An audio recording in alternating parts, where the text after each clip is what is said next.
Unless I find it ever so slightly perturbing, yes, perturbing, when you're watching a film and the director decides to put scenes of a sexual nature and nudity in it. Now, I'm not being a prude, I'm really not. I completely understand that sometimes in order to banish any form of ambiguity in the character's relationship, you need to seem it's a little bit rude. But why can't the camera pan slowly from the perspiring pair to show an artistically positioned chair, partially covered by his dungarees, billowing in a springtime breeze, bathed in some serious moonlighted symbolism? Why can't that be part of the director's plan? Did the director ever take into account you might be watching this all unfold with your nan? My grandparents come over once a fortnight. I say come over at 10 a.m. 10 a.m. Come over at 10 a.m. What that usually means is I'll probably get a knock on the door sometime around 3:45 in the morning. My grandma makes a beeline for my plants and gives them a check before gravely informing me the way I've been watering my succulents is incorrect. Meanwhile, my granddad has noticed my door has a bit of a squeak and has asked me where I keep my chisels, Allen keys, and screwdrivers. Knowing full well I don't own chisels, Allen keys, and screwdrivers, I say I lost them, thinking on my feet, when I was bleeding radiators, rewiring plugs, and repairing locomotives in the middle of the week. My grandma suggests we should all watch a DVD on my hand-me-down television DVD combi. I say that with a bit of pride. It does go back further than it is wide. I let that sink in as she hands me a biscuit from her purse. It's not been seen since 1985. But it was a film about a mismatched couple from different social backgrounds who hate each other at first, but then come together with a mutual passion for singing. Could have been dance, and again it could have been backgammon. So I could sense this awkward situation was coming near, so you can understand my fear when the smoothest jazz that you ever did hear came rattling out of the one good speaker in my television DVD combi. Unfortunately for yours truly, the other one is faulty. But a Sunday morning is not the time for this kind of primal behaviour. I must have missed a well-spoken gent warn me of flashing images, mild peril, and scenes of a sexual nature. A word of advice, the second you see a single cell of someone's epidermis, you get the bloody hell out of there. Red flags flying everywhere. The camera zoomed in on his perfectly sculpted eyebrows and they were sweaty, arms flying around like muscular spaghetti. She peeled off his clothes like a jacketed Jackie Potato. Seats reclined in a 1.5-litre Peugeot colour lime. Parked by a set of screwed-on stars and polystyrene, amongst other things, birds on strings, a washing machine of hair extensions and stick-on sideburns, stagehands rocking the automobile, an egg twisted and turned like an octopus caught in a Catherine wheel, beardedly bearded, weirdly waxed back, attached to a windmill made out of perfectly painted toes and a pierced nose. And as we descended into the murky depths of this liaison, I look over and notice my nan has put her bloody readers on. I think I'll put the kettle on, I say in a moment of absolute horror. But this subconscious reflex will allow me to buy some time. I hope they don't get too ridiculously borderline, unthinkably strong. And I rue the day that I bought a fast-boiling kettle. What happened to the one I had for 10 years that took 45 minutes to boil? Better still, why not ditch the kettle altogether and stand out in the garden rubbing two bloody sticks together? I know I might be sticking my head in the sand. This would be a lot easier if my downstairs wasn't open.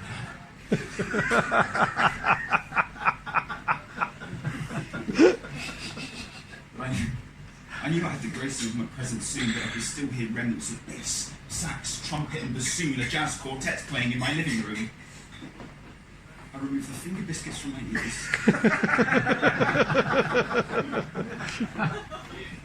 which I know are not, and now know are not soundproof. The next time I'm in this predicament, I'll seek refuge on the roof. But I re-enter the theatre of discomfiture bearing a tray of tea. But before I had a chance to see what was on the TV, there was a cut in the electricity. And I realised I forgot to top up the key. This is one of the only benefits of running your life on 76p. I victoriously grab my coat, and in a moment of overwhelming glee shout, "I'm just popping down the shop, the one down by the quay, don't mind me." I look over at my granddad, who I assumed had been sleeping up till this point after a spectacular rant over the thermostat.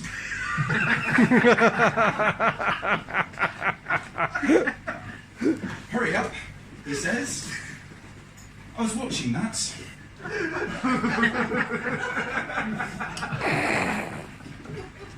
When I'm not writing poems about the risque material I watch with my grandparents, I like to write poems about inanimate objects. This one's about a phone box, and it's written in the first person, which is starting to dawn on me that I might be a bit of a narcissist, but anyway. I was once deemed a revelation. A giant step forward in telecommunication. Get up there and serve the nation. Barked a porcelain-looking gent, both stout and mustachioed, and as a direct result we came in our droves, both devilishly dressed and unopposed, with the crisp optimism of springtime jewel tingling in our freshly painted nostrils. We announced ourselves in your local towns, regally adorned with a Vitian crown, the crowns that made us glisten. Glisten like beacons in the landscape's back, the high streets, the corners, the cul-de-sacs. Some people had all the luck. And then I remember the day that I became unstuck. And I felt my grip slip from the sky's back pocket and I fell from the shelf. That's when I found certain members of the public, the younger, sexier version of myself. Why? I long to conclude that this is but a momentary interlude, that this descent into obsoleteness seems incurable. I was once a pillar of popular culture, not a bloody urinal. But its repugnant stench is a constant reminder of the inevitable. They say time is but a construct, but when you deconstruct that meaning, are we only gleaming right for a finite passage of time? That was always a worry of mine. And I find that moments like these are like punctuation marks in our lives, to question, to exclaim, or simply to not, prematurely heading to a full stop. That can be quite hard to comprehend. But then, does that depend on how you spend your day in the sun, so you have no regrets for when it's done? And now I'm subject to the tours of expiring limbs, high-vis jackets, tea-stained brims, my place in the landscape shrinking like the fickle memories of the locals. Disposed and dismissed without so much of a goodbye kiss, and I'm left with this. Paint chipped through teenage kicks, broken glass, structural bends, obscene tattoos with a marker pen. I wish I could go back.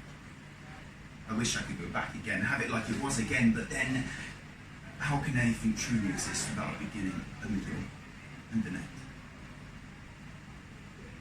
One thing I do like about phone boxes is that they're quite good at containing insects. I, for one, like to observe many an insect behind their glassy panels, moths in particular. I don't like moths. In fact, I would go as far as to say that I hate moths. Although I am told, probably by my mum, that hate is a very strong word, so in retrospect, I just really don't like moths. I would rather spoon a jellyfish than be in the same room as a moth. I would rather massage a kangaroo's feet than be on the same street as a moth.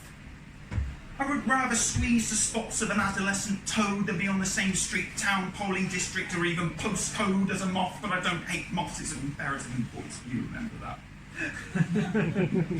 On this particular occasion with a moth, I was staring beyond the bathroom window, beyond the garden, beyond the hedges. I was watching the city lights smoulder the dwindling country edges. I was swilling my mouth, I was counting to 10, I was checking my hairline, I was checking it again, realising that my hairline is looking more and more like a great big capital M. Or kind of a mess, but I digress. Because then it happened, flapping its disgusting wings to my panic, horror, and through no uncertain terms, screams. It was piercing, yes, it was striking, but some could argue that it was the testosterone-fueled war cry of a Viking. It was so big, its feet got wet in the draining bath water as it headbutted the light. It was so big, I heard flights at Exeter Airport were delayed due to interrupted flight paths. It was so big, I heard the RAF had to scramble 2 Typhoon fighter jets in a vain attempt to escort it from UK airspace. It was so big, you get the point. Then he stood there, looking and I knew something wasn't right, and then he asked me if he could stay the night.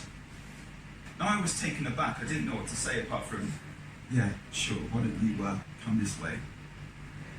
Now he was alright. He was not at all rude, even obliged when I asked him to remove several pairs of shoes.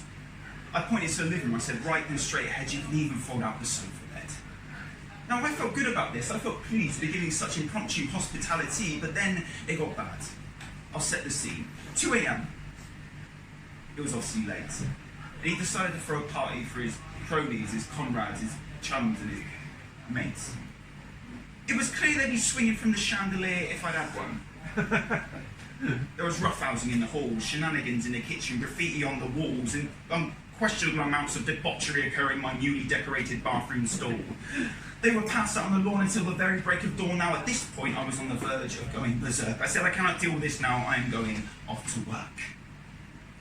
I came home later that day, and this next bit is to start because when I walked in, I found him in bed with my partner.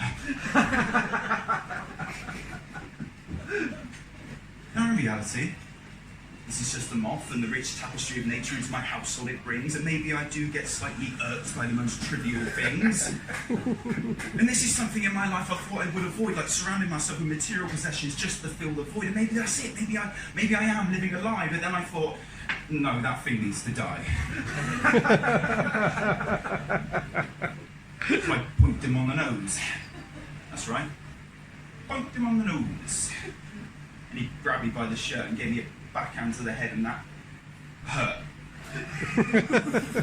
So I poked him in the eye, and he grabbed me by the head, so I shooed him out the window, and so I thought he had fled. But he waited until my back was turned, and he grabbed me by the hair, so I picked him up with all my might and I threw him through the air. He smashed into the cupboard and he broke my favourite mug. I said, that's it. I'm going to squash that little bug.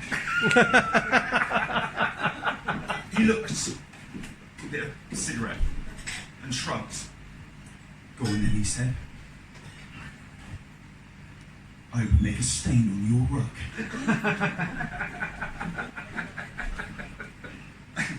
Along with the moth, there's quite a few stains on my rug at the moment. Each one carries its own treasured memory. One in particular is of a takeaway that I had the other day, and I made my statement.